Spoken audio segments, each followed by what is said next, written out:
Okay, perfect. Welcome, everyone. My name is Laura Lewis. I'm an Associate Director at First Point USA. I'm here today with Joy Rees from Gustavus Adolphus College. We're here to talk about the opportunities to study performing arts in the US and specifically what Gustavus offer and kind of what their programs look like and how they work with international students from around the world on their admission and so on. So welcome, Joy. Thank you. I know it's a different time zone, but we appreciate having you. Yes, absolutely. I'm excited to be here. It's actually not too early here. It's 8 a.m., so it works out great on my schedule. So thanks for the invitation. Perfect. I'm just going to say before we do start off today, the conversations button is there on our webinar platform. Anyone that would like to ask a question as we go, feel free to type in that question. I will monitor there. We'll ask the questions either during or at the end. So please feel free to use that. Let's start off by finding out, a little bit more about you, Joy, and specifically what is your role at Gustavus? Sure. As Laura mentioned, my name is Joy Rees. I work as the coordinator of international recruitment at Gustavus, and I am in my 20th year here. So I was a graduate, went and achieved my master's, and then came back to work because I loved the environment so much. I chose to make it my career. Gustavus Adolphus College, as those of you who have a Scandinavian background can attest to, is a Swedish Lutheran founded school founded in the 1860s by Swedish immigrants. And we maintain many of those roots today. However, our college is a global university now. We have about 2,000 students on campus, all undergraduate students. So we really focus on that 18 to 24 year old population. So you're going to be surrounded by your peers in that group if you decide to come here. We offer a variety of different undergraduate majors. So our Bachelor of Arts is what you would achieve your degree in. We offer the Bachelor of Arts program. A liberal arts education is really simply just a well-rounded education where you might have an interest in a particular area. And we let you have time to explore that area, right? So that means that you'll take classes in a major interest, but you'll also have classes outside of that to help that well-rounded resume, which makes you more marketable in the end. So that liberal arts education, if you're not familiar, just really focuses on the well-rounded person and really developing a global citizen. We give our students a couple years to declare their majors, so you have time to explore different areas of interest before you have to solidify. And then our goal with over 90% of our students will graduate in 4 years with their degree and be onto their job or graduate school, medical school, law school, volunteering in the Peace Corps, some sort of nonprofit organization after that. Gustavus is located in St. Peter, Minnesota. St. Peter, Minnesota is a beautiful community in the River Valley. So lots of hills. We're located next to the Minnesota River. Lots of forest and prairie land, so you get a very wide demographic. Our community is about 12,000 people overall outside of Gustavus, so it's a smaller community. Where that helps us, I believe, is there's not a lot of distraction off campus. It's a quiet place where students have the opportunity to really focus on their studies. It's a very artistic community along with strong athletic background too. So very fitness-based, active school, along with the music piece, fine arts piece, art, visual art, as well as theater and dance performance, which we'll talk more about today. So thank you. I'm sure I went on a little bit longer than you needed for that, but thank you for letting me tell where we're at. Excellent. That really sets the tone for today. Specifically for international students, do you have many international students coming into the school, and what's the kind of demographic of your candidates every year? Sure. So we're about a 51-49% split for male female. So 51% being our female population, 49% being male. So a pretty a pretty even split in terms of male, female. And then we have over 38 different countries represented. I believe this year we'll have over 42 students coming in for this incoming first year class. 42 different countries represented from students coming in. So it's a very global community for the size that we are. Our international population is about 5% of our student body. And we have students from every continent except for Antarctica for obvious reasons. So it is very global. In our marketplace, which is our main dining hall, we hang up a flag for each country of a student attending Gustavus. So it's really kind of neat to walk in there and just see the global community represented that way as well.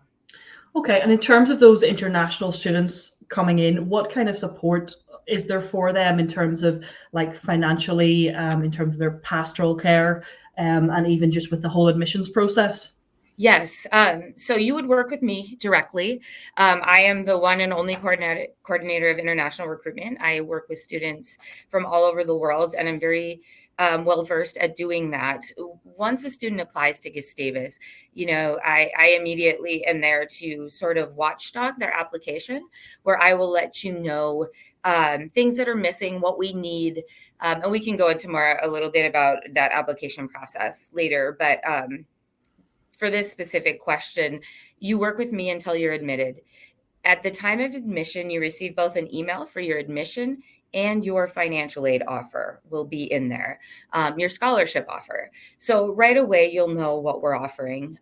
We offer the Count Folke Bernadotte Scholarship, another Swedish name.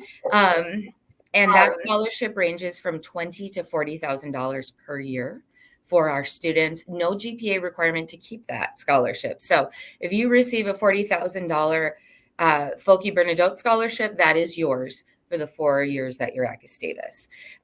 We also have on-campus employment. So students can earn up to this year, it's $4,000 per year. That will be next year as well, for 10 to 12 hours a week at a job on campus. And we help students find those jobs. So there's working with a smaller liberal arts college. It's great because we do a lot of hand-holding where we assist you in each step of the way, from the admission process through financial aid. And then you would work with my colleague, Jeff Anderson, who is based out of our Cultural and International Center. He's the International Student Advisor. And so he will help with I-20 paperwork if students need assistance with that, in obtaining their visa. And then he also will be the communicator once you send in your deposit, which means you're committed here as a student. And he will help our students then prepare for our orientation. We have an international student orientation 4 days before the rest of our students get here. And that orientation is designed to help you explore campus because many of you will not have visited before attending. We help our students set up bank accounts here so they can get their student employment check deposited there right away. We explore the area. So students go to the mall in a local town 10 minutes from here, and you kind of go around St. Peter and see where there are restaurants and grocery stores and different things like that. So we know our students very well. The faculty student ratio is 11 to 1. So 11 students are typically assigned to one faculty member. So from the time that you're interested in Gustavus and apply until the time you graduate here and beyond, you will have people working with you in a very, very concentrated environment towards your goals. And that, I think, is one of our biggest selling points for students. Yeah, and it sounds excellent. You said scholarship up to 40,000? 40,000, yes. And then, as we'll talk about, we do have fine arts scholarships, which can be stacked, Laura, on top of that as well, which means you can combine, a music scholarship or a theater and dance scholarship, if that's your interest, or an art scholarship, or all three, if you're very well versed in the fine arts. And that can be added on top of that Folke Bernadotte scholarship as well. Very good. And a lot of international students will think about the process and getting the visa and everything like that. So is that something your office also supports with in terms of leading them through that process to the visa? Yes, absolutely. And in some countries, it's more difficult to get a visa, and the wait times are longer. So, Jeff, like I mentioned, my colleague, he assists with that. So as soon as a student deposits, I let him know that that student is committed here, and then he starts that next part of the process, which means the current student process. We consider a student that sends in a deposit a current student at Gustavus or an enrolled student. So we work with them in that manner. And that would be a huge part of that, is that walking them through that I-20 paperwork. And then any questions they have with that, Jeff and myself can assist with that. Perfect. No, it does sound like a very personalized support Yes. that you get, which is excellent, and is one of the benefits of a smaller college, I guess. Yes. Can you give us an overview then? You've touched on them, but give us an overview of the different performing arts programs that are available. I know the students will come out with it's a Bachelor of Arts, you said, but Yes. within that, what are the different specializations that they might be able to focus on?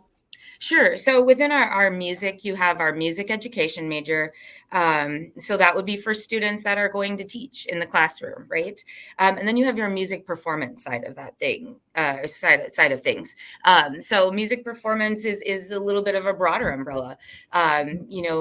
Music therapy is a growing interest for students where they're working in a rehabilitation area. Many of our students will go and perform in different ensembles or and a professional scene. So that music performance piece really is going to focus on things like that, the therapy piece, the performance piece in ensembles. But within music, those are the two areas that you can major in. And within that itself, when you're a student at Gustavus, there's many different ensembles you can be a part of. We have a jazz ensemble, we have the strings, the symphony orchestra, and the Philharmonic within the strings area. And then we have many vocal performances. We have our Gustavus choir, our Christ Chapel choir, and then smaller a cappella groups.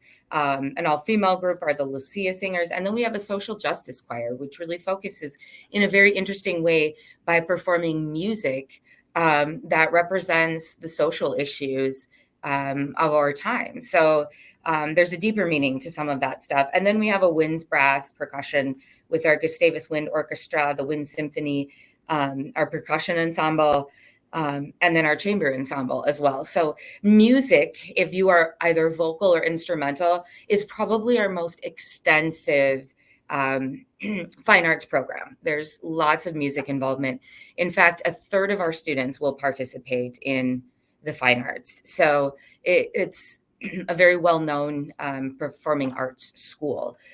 So that's the music aspect. And then we have our theater and dance aspect. Within theater and dance, it's a conjoined area. You could either focus on the theater performance, the theater production, the theater management, which would be behind the scenes things, right? Like the stage managed production side of things, the technical aspect with lighting and things like that, that would include that. And then you have a dance performance major as well. So within that area, many of those students will then go on to perform in off-Broadway, work their way up to Broadway. We've had students performing in Broadway shows in New York. We have students who are in LA. We have students who are in Chicago performing both on the theater and dance side. Minneapolis and St. Paul is the capital is Minneapolis of Minnesota. It's a thriving arts community. So we have many of our students who do internships or performing while they're in college here, doing internships up there or performing up there afterwards, and then making their way to major stages as well. And then our visual arts program. And within our visual arts program, you have your studio art major, and your art history major, and then your art education major. So art education would be teaching in the classroom. Studio art is that aspect of painting, drawing, photography, bronze casting, sculpture, really that piece of showmanship. And then art history is going to focus more on the classical historical side of art and what that entails as well. We have 2 art museums on campus, as well as a top state-of-the-art facility really for all of our fine arts aspects. We underwent a huge renovation and added on space, over a $70 million renovation to add on to our Nobel Hall of Science, which is connected to our fine arts facility. And there was a lot of revamping there as well. So you'd be working in top-notch studios, classrooms with our theater department as well. We have two different theaters, a smaller theater and then our larger theater for larger productions and musicals, lab spaces for students to work on their music aspect, and then separate rooms for students to practice. So with a third of our population participating in the arts, Laura, it's we have to have the spaces to accommodate that. And I do want to mention that just because a third of our population or a larger majority participates in that, it doesn't necessarily mean you have to major or minor in any one of these things to be involved in the music program or the art program or the theater and dance program. Our students participate and have other majors as well, or do a joint major or double major, which we can all encompass within 4 years of time here. Okay. And you mentioned the theatres there and the facilities. Do the public come from the outside as well to kind of look at the annual productions and kind of be in the audience? Yes, absolutely. Being in a smaller community, I think Gustavus works very well with the community of St. Peter. Our high school here also has wonderful facilities and really promotes their fine arts programs. So there's a lot of collaboration and a lot of learning from our Gustavus students for those high school students and for the community at large. On our website, if students were interested in seeing the different productions that we have throughout each year, we have a fine arts calendar that students can go to. Some of our biggest productions are Christmas in Christ Chapel is streamed live, and it's beautiful. We combine both our vocal programs and our instrumental programs with our dance program to put on this phenomenal program over the first weekend every December, where people really come from all over the US to attend one of these productions. And it's all put on by our current Gustavus students involved in those programs. And so our arts programs here are open to the public. And not only will your Gustavus students and faculty show up and be in the audience, the community at large, the community up in the Twin Cities area. So people are really coming to, get a sense for what our students are doing here. It's very well supported and very well promoted. Very good. Okay. And it obviously takes a very talented faculty to be able to deliver the expertise and the mentorship to the students. Can you tell us more about some of those key staff members, their backgrounds and what they bring to these different degree majors? Yes, absolutely. So we, being a smaller school, I think sometimes people can think, well, what opportunities are there? Are there, world-renowned faculty that are finding Gustavus and interviewing and getting jobs here? Yes, we have faculty from all over the world.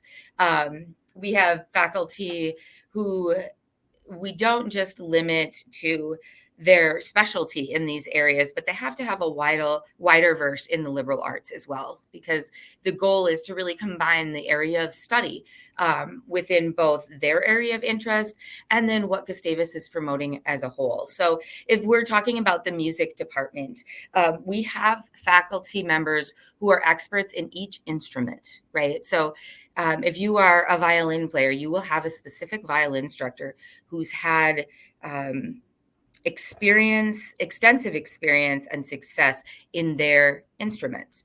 If you are, a vocalist, we have 4 different vocal performance faculty who will work with you depending on whatever your range is. If you're all the way at a first soprano or all the way at a second bass, we have faculty that will work with students to develop their craft a little bit more. With our fine arts program in terms of the visual arts and things like that, my neighbor is actually one of our studio art professors, and she shows all over the world, and they take specific classes, and we can talk a little bit about this later.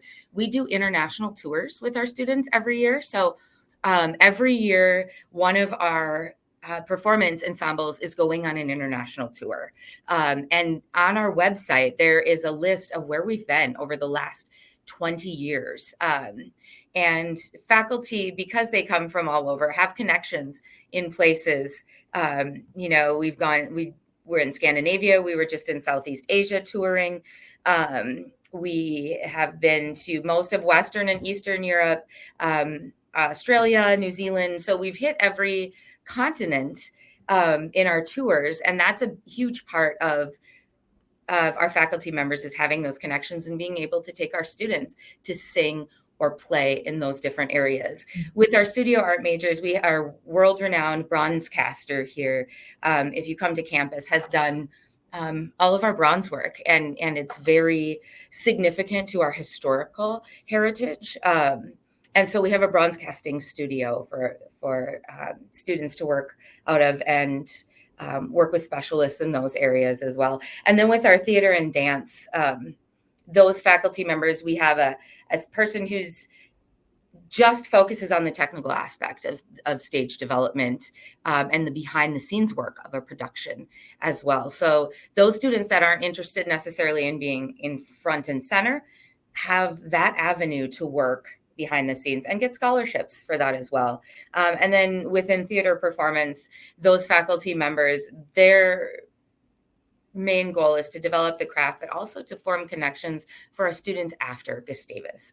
Where will they be able to be placed, right? Which is a huge part of why students come to a school, to know that, hey, I'm getting this education in an area that I'm interested in, which sometimes with the fine arts, that those areas can be a little bit more difficult to find jobs in that craft right away. So a huge part of what we promote is that we have faculty members with connections that can start you off with internships while you're a current student, that will then lead to jobs, or can write you recommendations or help you get connected to professional areas in those fine arts majors beyond Gustavus.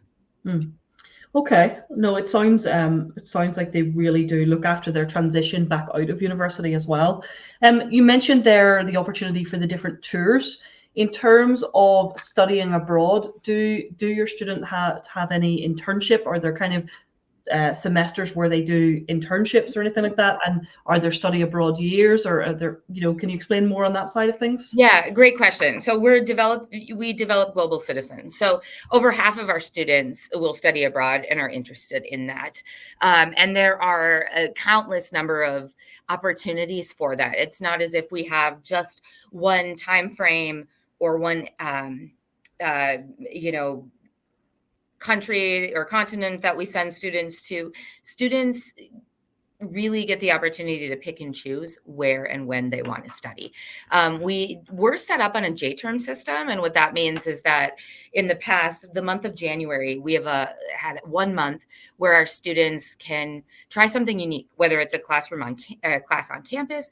Many students study abroad for that month, or do internships during that month. This year is our first year where we did away with the J-term, and we have a May term now. So students can take that month of May if they want to travel abroad, to do an internship, to take a class here on campus.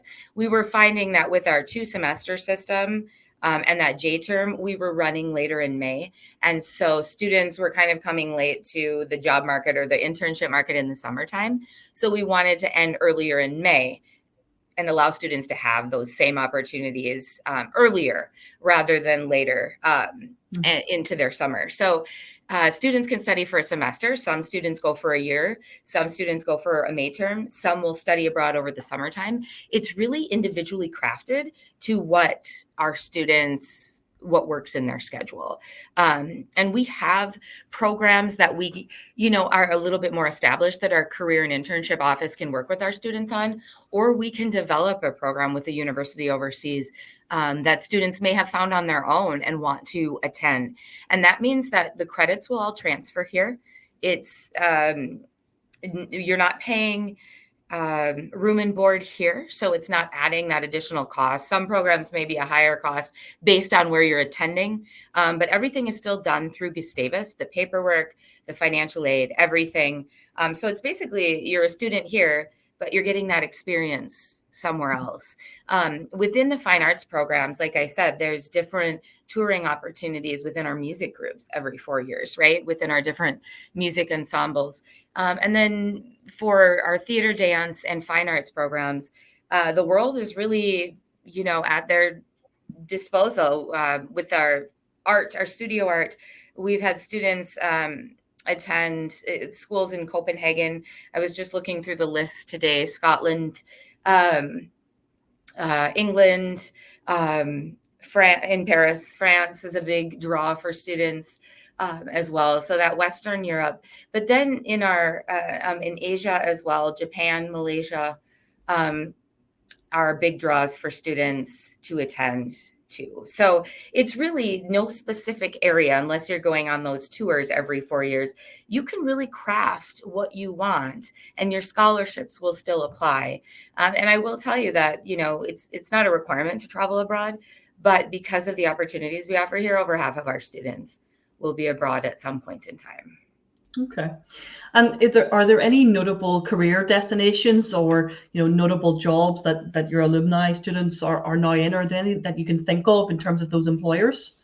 Yeah, one of our dance majors, Brian Evans, this will show you the well-roundedness of our Gustavus students. He was a star football player who was a dance major, and went on to performing in the theater scene, the dance scene here in Minneapolis, St. Paul, and then headed out to New York and performed in major Broadway productions. And he comes back all the time to do alumni shows here. He's a great connecting point for our students. Chicago is a big draw for our students as well within those areas, and the stages there. So New York, LA, Chicago are really our big performing areas within the United States.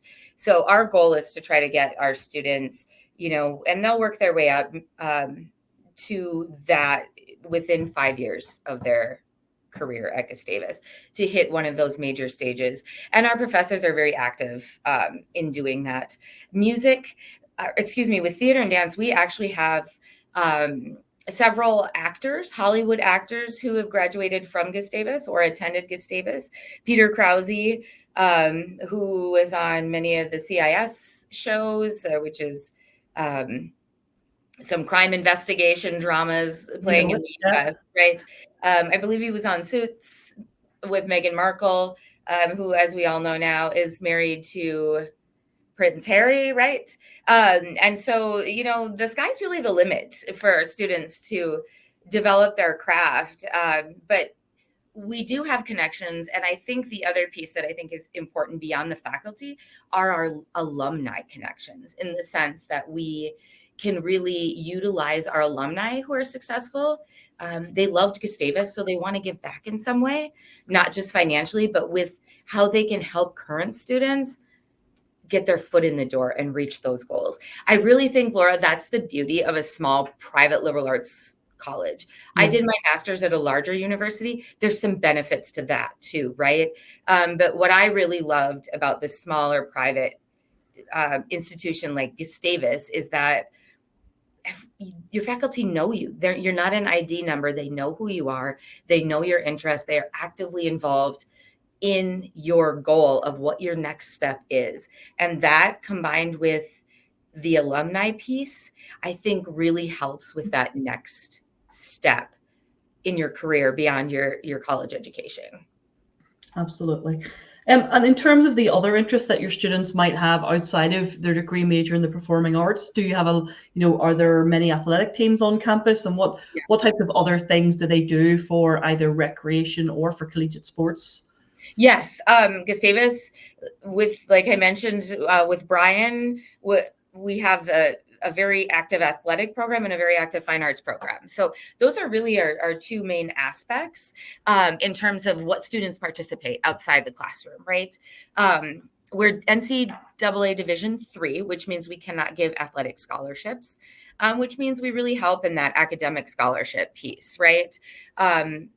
A quarter of our students on campus will participate in varsity athletics. it's a very fit place. We just went and built a huge addition to our Lund athletic facility. And even if students aren't participating in collegiate sports, we have intramural sports, we have club sports, we have esports. And for students who just want to be active, that facility is open as long as you are a Gustavus student. We also have this beautiful arboretum attached to campus, which is a nature area with over 1.5 miles of trails. And the cool thing about that is if you were to look at it aerially from above, it's in the shape of the state of Minnesota. And so it is a large area where students can go work out when the weather is nice. There's cross-country skiing trails back there for our cross-country Nordic skiers, and students are very fit and active here. We find that we want to manage mental health as well as we can in this day and age. And our students that, participate in that tend to be, it's a stress reliever, right? So it's a place where you can do all of that if you want to. Our athletic teams rank first and second typically in our MIAC conference, which is our athletic conference. And we have over 40 private schools and institutions in the state of Minnesota. So you're not traveling extremely far with athletics. It's great because you're not on the road a lot, given the location of how close our competitors are. So we have baseball, basketball, cross country, football, golf, gymnastics, hockey, soccer, softball, soccer being American soccer, football for everyone else in the world. But, the Americans have to do things that make it more difficult, right? But we also American football, swim and dive, tennis, track, volleyball. And then those are our collegiate sports. And then our club sports are disc golf, figure skating. We also have the Gustavus Sauna Society, which is recognized. And that's very interesting for our Finns. They pronounce it sauna, right? And so they have a group. They meet in our sauna, and not sure what sort of meeting details are discussed there, but it's a fun little group for people looking for something unique. We have a martial arts club, a running club, walking club, and then our intramural sports, badminton, basketball, volleyball, indoor, outdoor, pickleball, soccer and spike ball, cheerleading, dance, esports, equestrian, men's hockey, soccer, men's volleyball, Nordic skiing, tennis, ultimate frisbee, lacrosse, rugby, volleyball. So there's really a wide array of interests. And we always say, if there's something you're interested in that isn't recognized, start it. Our student activities office is always looking for new clubs. So I think you need a minimum of 5 members, and you can start your new club and have school funding behind that. So very active campus beyond the classroom, and very doable with participating. Most of our students will participate in several activities outside the classroom. If sports isn't a thing, we have special interest clubs. We have community service clubs. So community service, all of these things build your resume. And this is what I always tell my students. You want a well-rounded resume, right? So it's great that you're here for the academics, that classroom time, but what are you doing outside to build that resume to make you more marketable, right? And so community service is a part of that, working with our community service office within the community of St. Peter, within the larger community of the Twin Cities area, Mankato, which is a larger community 10 minutes away. On Gustavus itself, we have Habitat for Humanity spring break trips, where they go and build houses in certain areas for families that are at our poverty line or below that, so they can have a home. We have students who work with youth and do sort of tutoring activities with local students. We have students who speak multiple language who can work with our Hispanic community in St. Peter or our Somali community in St. Peter. Languages is something we promote here. So we find that, that's really a foot in the door if you can speak more than one language, which as international students, you are already able to do. So, these are things that we're doing to help our students build their resume, and our students come to us very well-rounded. They want a school where they can participate in multiple things because that's who they are and they're used to that. That being said, if one semester is very busy academically, you can always back off some of your things that you're doing, right? And then look at how your next semester shapes up. You can craft each semester. That's the beauty of it, how you really want it to look. So that's a very long answer, but I love the activity piece so much about Gustavus. I think that's really a huge part of why I fell in love with it, was just how vibrant it is and how involved students are on this campus and how much they give back, and how much Gustavus gives them. It's truly a give and take. So thank you for letting me be passionate about that for a moment. I appreciate that. It sounds like a really fun place to be. I wanted to ask you a little bit more about the residential life. So, you know, housing, dorms, dining, how does all of that look? Do you have a lot of people living off campus and commuting, or is it mostly a kind of a residential campus? We are a residential campus. So our students are required to live on campus for 4 years. There are students who are approved to live off. That tends to be our junior hockey players who have, or hockey players who have played the junior circuit and are a bit older coming in. They might be 22, 23 when they're starting college. So some of those students are approved to live off campus, and then they find off campus housing with their buddies, right? Their friends in an apartment or house. But otherwise, our students do and are required to live on campus. That typical first year will be a one other roommate situation. So it's 2 students living in a dorm. And we have 2 different dorm offerings for our first year students. Co-ed or Neurilius, which is co-ed by section. So you get 10 or 11 rooms around a common living area. So you really get to know the people in your section. And then Pittman and Sorey halls, which are just regular hallway, dorm type setting. In each dorm, we have a CF. They're called collegiate fellows. They're typically what most people call RAs, or resident advisors, right? They're an older junior, senior student usually, who's sort of in charge of that group of students that lives there, just a go-to if you need help. You want somebody to talk to. Those junior and senior students are there. And then within each dorm, we also have adult faculty members or administrative members who live there as well, sort of overseeing the whole thing. So lots of support in that way. But lots of freedom. They're not checking up on you all the time, but they're there if you need them. After that first year, students will have the opportunity to kind of pick different room options. There are suites. When you meet your friends your first year, and a lot of times then you decide to get a suite together. We also have individual rooms for those students who don't want a roommate, and then college apartments. So you can live in an apartment right on campus as well. You can walk our entire campus, Laura, from I think it takes from one dorm co-ed to our dorm on the very other side, or our art building, which is the furthest point of campus, in 15 minutes to 20 minutes. So most of our students don't bring vehicles.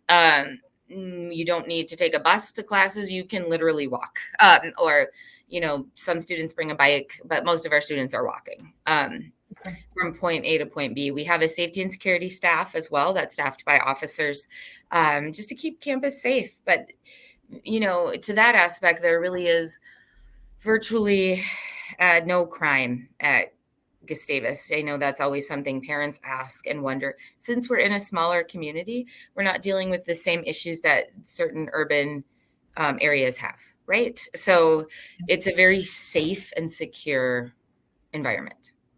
Excellent. Okay. And with the different housing options then, are some students dining in dining halls and then other students maybe cooking in their apartment, or how does that work? Yeah, so we have one main dining facility on campus, our marketplace, and the food plan that we include in our financial aid breakdown, which students will see, if they're admitted here, it's $5,100 a year, US dollars a year.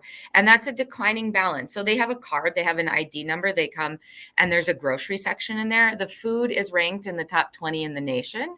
I don't know how they judge that, but it's a fun fact. I think that would be a great job to go around and taste food in different campuses, right? But we're very aware of dietary restrictions, or certain students that suffer from certain diseases like celiac disease, or are gluten-free. have certain allergies. All of it's labeled, and we do cuisines from around the world. There's a dessert section, a grocery section, a salad bar. It's making me hungry now every time I think about it. I get excited. I eat lunch on campus one day a week, so I'm not spending too much money, and that's Mondays, and it brightens my day all the time. But most of our students will utilize that marketplace. That's the one area. And then we do have a courtyard cafe for coffee, lattes, sort of that small little cafe feel for lighter things. And then there are kitchens in each of the dorms. So if students do, want to cook something, they're welcome to do that. In the apartments, there are full kitchens as well. But I find that most of our students just love eating up here. And that meal plan, if you are on campus, is included in your breakdown of costs as well. Yeah.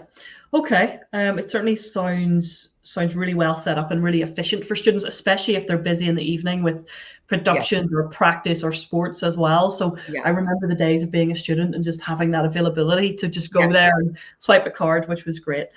Getting on to just the admissions process, this most likely has a lot of students excited about potentially hearing more and maybe considering applying to Gustavus and maybe booking a meeting with yourself. But in terms of the process for admissions and assessment at the start, like what kind of timelines do students need to work to? What timelines do your university use? And really, when should they be making that initial contact? Sure. We really like if students reach out their junior year. And with international recruiting, it's different. COVID sort of changed how we travel and how we do our recruiting. And so a lot of what we do is virtual, which works for me and works for many of my students since they're around the world, right? Yeah. So if we have any students who are sophomores, which would be our 10th grade year here in the United States, juniors is the 11th grade year, and then seniors is their last year. And so we kind of like to have them reach out, sophomore, junior year. But if we have students, especially athletes who might reach out in the spring of their senior year, we will work with you no matter when you reach out. I am very hands-on, and I will always get back to students within 24 hours, regardless. And I will know you. I will know your file. And really know you as a person. And I look forward to that. We don't have an early decision here. We do early action. And so I really encourage students, if you can apply by November 1st, that would be ideal. For our students that want to come in spring semester, November 1st is really our deadline for that. And then we ask you to make your decision and your deposit by December 15th for our spring entry students. Most of our students will come in the fall. We have orientation for international students in both the spring and the fall. So whenever students decide that it works for them, we will accommodate that. November 1st is really what I promote. But then I do a round of admission every 2 weeks beyond that. So we're reviewing every 2 weeks. So you won't wait long unless you apply in September. You will more than likely wait until the end of October, November 1st to hear back. But everybody else will hear back then every 2 weeks. And then what we look for, the common application, we do have a $50 application fee for our international students. So that is part of it. We also, as part of that common application, they require certain things within there, but we would like your transcript. If you are a transfer student, please send in your university transcript as well. Otherwise, a high school transcript will do. We don't require any recommendations. That's fine. I believe Common App might require one teacher recommendation, but it's not required through us. And then any English proficiency scores, if you have them. Most of our students that are interested are fluent. So if you haven't taken those tests, I can waive those requirements. And I do waive them automatically for students from where English is the medium of instruction in their school, right? SAT is not required either.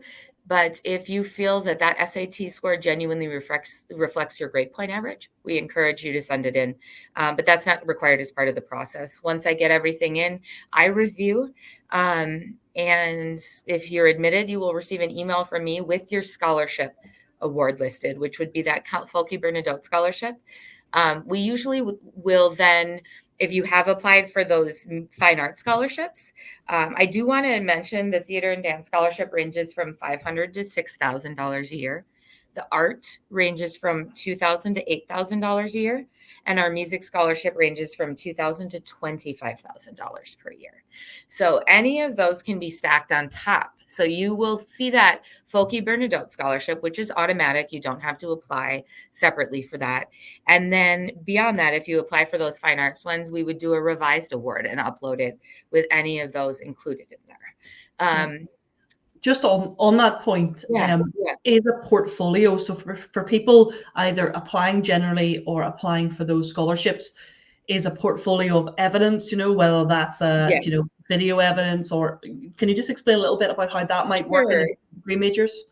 Yes, and all of those interviews are virtual, which is great. Or application processes you will send in. So like for our theater and dance, they would have you to do a video of a performance, showing your whole body so they can see, especially in dance, movement and things like that. But that's very important in theater. Or if you're on the production side of theater, then you submit a resume and a recommendation from a theater instructor for that technical piece. And then for our art, you would submit, I believe it's 3 to 5 pieces of your work to our professors, along with a recommendation from an art teacher or someone that knows your artwork. And then for music, it would also be another video of a piece. I believe it's 2 minute, at minimum 2 minute piece, either vocal or instrumental. And you would submit that along with the recommendation as well. And is that for the additional scholarships, or is that for application to the degree major as well? No, just for the scholarship piece. You do not have to send any of those things if you are simply majoring or minoring in those areas. That is designated at the time you declare. So that's a great point that you're making too. This is just for the scholarship. So you would submit those just for the scholarship. Separately from that, the major and minor piece, and to belong to any of groups or ensembles, there are auditions for that. And then we kind of our faculty members will place you in, the group that they think is appropriate. And then have lessons with you, private lessons with you as well. But the submission of video and recommendations is only required to receive the scholarship, not to major or minor. Okay. In terms of number of years of transcripts, do you just want to cover that? Is it the most recent year of transcript, or do you go back kind of 2 or 3 years? Yeah, 3 years is ideal. And we understand if you're applying in, November, you're going to have through your junior year. You're not going to have your senior year, right? So it's really most recent to the time you applied. So if you can get at least 2 years in there, which would be our sophomore, junior year here.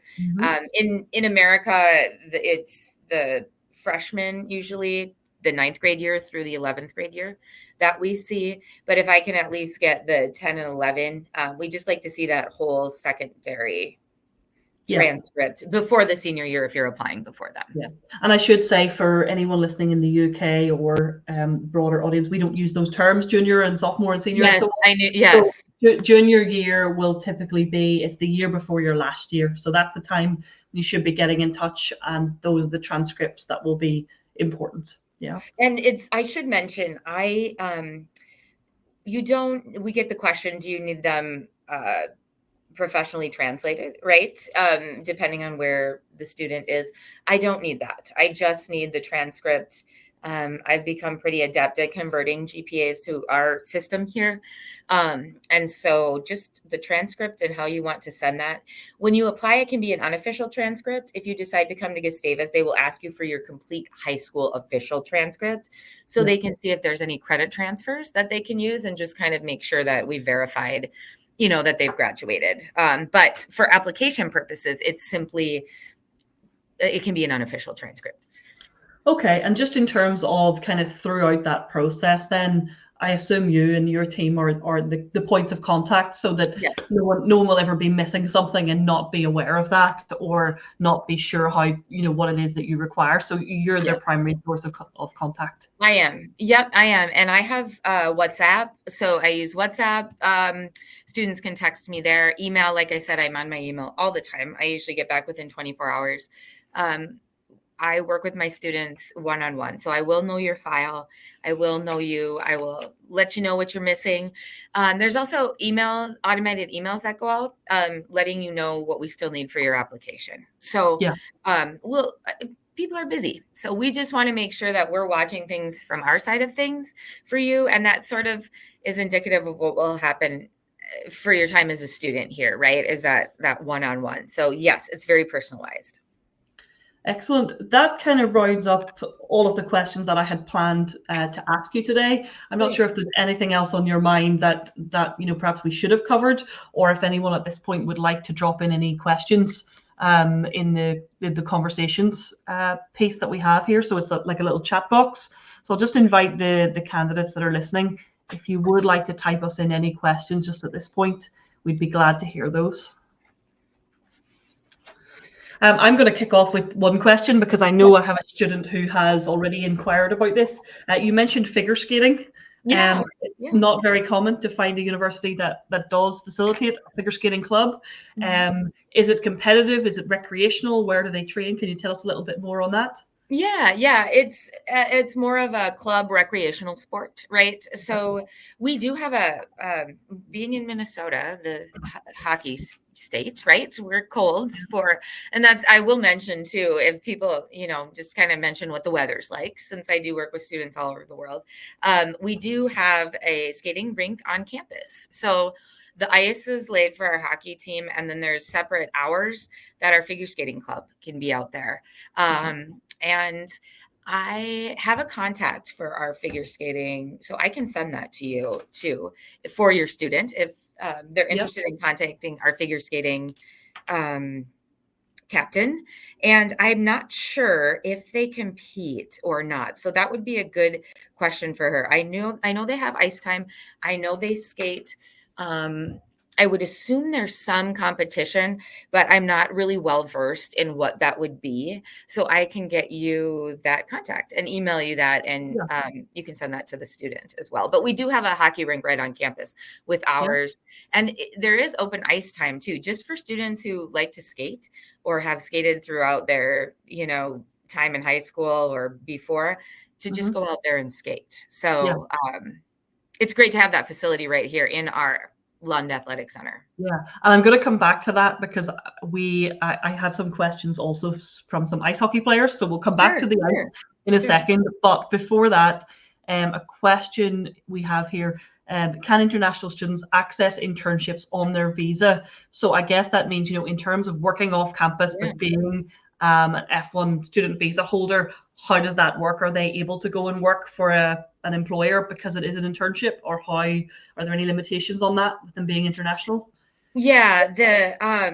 So with that's a great question. With that visa, that F1 educational visa, it allows our students to work on campus and then to get approved through certain work environments. If that work environment will assist in, so afterwards, when a student graduates, let's just go there first.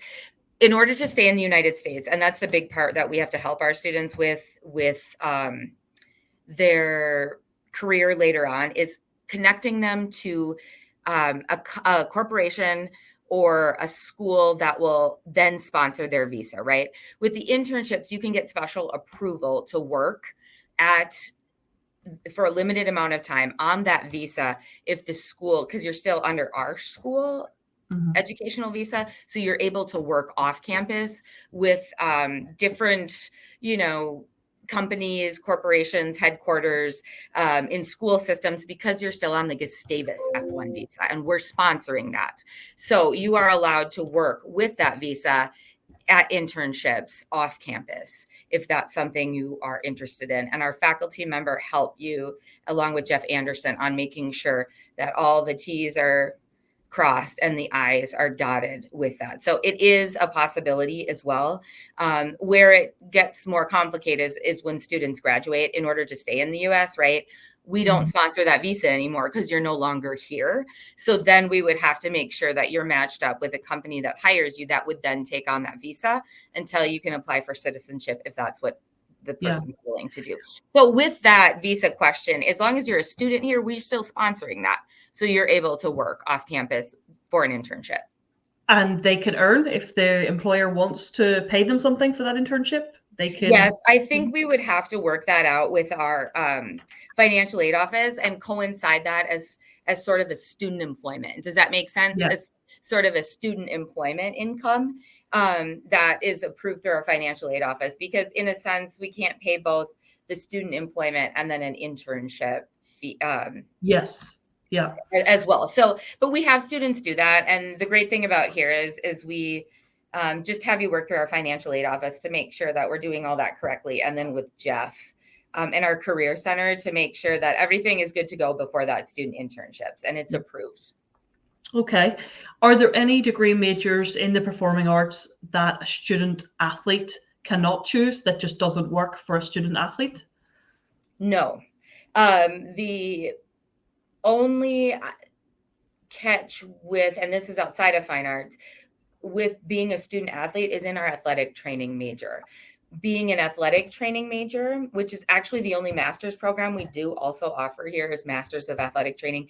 It's very difficult to be both an athletic training major and a student athlete, simply because they work with the student athletes, right? And coincide. That's the only restriction. So you can be performing arts and you can participate in any athletics that you want. The faculty and each work very well together. So they're constantly communicating about schedules and when things are, when your ensemble may perform or have practice and when your sport has practice. That being said, there are times when you might have to miss a performance because you're off, competing, right? Yeah. And that is understood. That also goes with if you have to miss a class, which is very rare for our athletics. But sometimes if they have to leave early or they're traveling further away, that's understood as well. Yeah. That's fine. That's a great question too. It was great to hear about that athletic training master's degree as well, actually, because that's highly sought after by many of our students. So great to hear that. Someone has asked, what's the highest possible percentage for a music scholar? So I guess maybe starting that with, okay, what's the total overall cost of the university? And then if you were stacking the most scholarship possible. Yeah. So we don't. Yeah, great. And I'm sorry I haven't touched on that. The cost, right?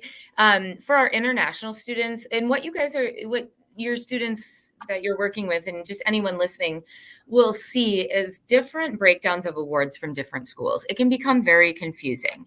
And so what Gustavus does is an overall cost of attendance. Many of our students around the world will borrow up to the cost. So we want to give you that overall cost. So there's nothing surprising in the mix, right? Some schools will give just billable, which is just what we're billing you for, which would be tuition, room and board. Board is meaning meal plan, and fees like your health fee or your insurance fee or things like that. We are going to go overall costs. So we're going to include your visa costs. We're going to include personal costs, like if you need shampoo and soap, but anything you could spend money on. That overall cost of attendance for our international students, we put at $76,800 for this year. Okay. You're not going to pay that. We don't give full rides. So how do we decrease that cost and help with our students? Most of our students will see on the higher range of that Count Folke Bernadotte scholarship. So assume you'll see close to $40,000 right off the bat from that, right? Then if you get a, $25,000 music scholarship, which it's very difficult to get that. So most students will range between 10 and 15 for that, right? You're bringing off an additional 10 and 15. We require our international students when they apply to prove the ability to pay a minimum of $32,800 per year. So assume you'll pay somewhere around that minimum, okay? That is what we tell our international students. That is part of the visa requirements. So typically you won't get below being able to pay $30,000 per year, if that makes sense. That really does make sense. It's clearly a highly sought after university, a high starting cost, but then a huge availability of merit scholarship for different reasons. So that kind of answers the next question as well. which is about what level is your soccer team, and relating that to if you don't have sports scholarships, does that impact the level? You know, just if you want to just cover off again the merit aid that is available there. It may not be called athletic scholarship, but it rewards ultimately the talents of the incoming student athletes as well. Yes, I think that's really important point too, because we can't give, given how our athletic associations are set up in the United States. We're Division III. There's Division I, Division II, and Division III. We're Division III, which means it's an equal balance between the academics and athletics, but we cannot give specific athletic scholarships. What we do to sort of help work around that is we consider athletics is an extracurricular, and that you guys put in your extracurricular section on your common application, along with music, or along with, performing arts, along with studio art, along with community service, along with work, anything you've really done, leadership. And then we look at that and say, okay, we can take that, combine it with their GPA, and that Count Folke Bernadotte scholarship can go up. So we can reward you for athletics because it's an extracurricular. It's just we can't give you a separate scholarship in soccer, right? Or in football, but that can go up because you're participating in it in high school. That's an extracurricular that we then add additional funds to as part of that Count Folke Bernadotte scholarship. And that's pretty common at Division III universities as well. The level of our soccer team, we just hired a new coach. He's very excited. He worked under our previous coach, Tudor Flintham, who was Welsh. And we have tennis, men's tennis, hockey, football. These are on the men's side of things. And men's soccer are some of our top programs here. And some of our top programs with an international roster. So very competitive. Like I mentioned earlier in the conversation, we rank usually first or second in the MIAC conference. So that means we're winning the titles year after year after year in all of our sports, men's and women's. Athletics is a huge part of who we are, which is why we, are contracted with your firm as well, because we're looking for those students who are doing both the athletics and the fine arts and who want to continue that at a high level here. Yeah.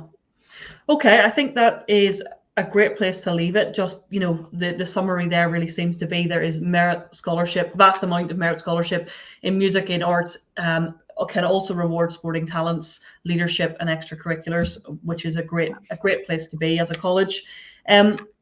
For the students that have been listening today, as well as their teachers, we're going to share some additional information and resources by email. There will also be a booking link to allow people to book in directly with Joy to discuss the opportunities. And we would be glad to take any questions related to today's webinar as well. We have been recording, and I think we'll be making this available also on our website. So thank you very much, everyone, for tuning in. Thank you for your time, Joy. That's been hugely insightful. We really appreciate it. Thank you. Thank you for having me today. And if you are listening, and for those that are listening via recording, any questions at all, you may contact me. I don't know if you send out my email as well during this, but if not, it's JREESE2 at Gustavus, spelled GUSTAVUS.edu. Perfect. Okay, that's really helpful, and we'll do that summary email within the next 24 hours as well to everyone. Okay. So hope everyone enjoys the rest of their day. Thank you very much, Joy, again. Thank you. Hope to hear from you soon as well. Thank you. Thank you. Have a good day, guys.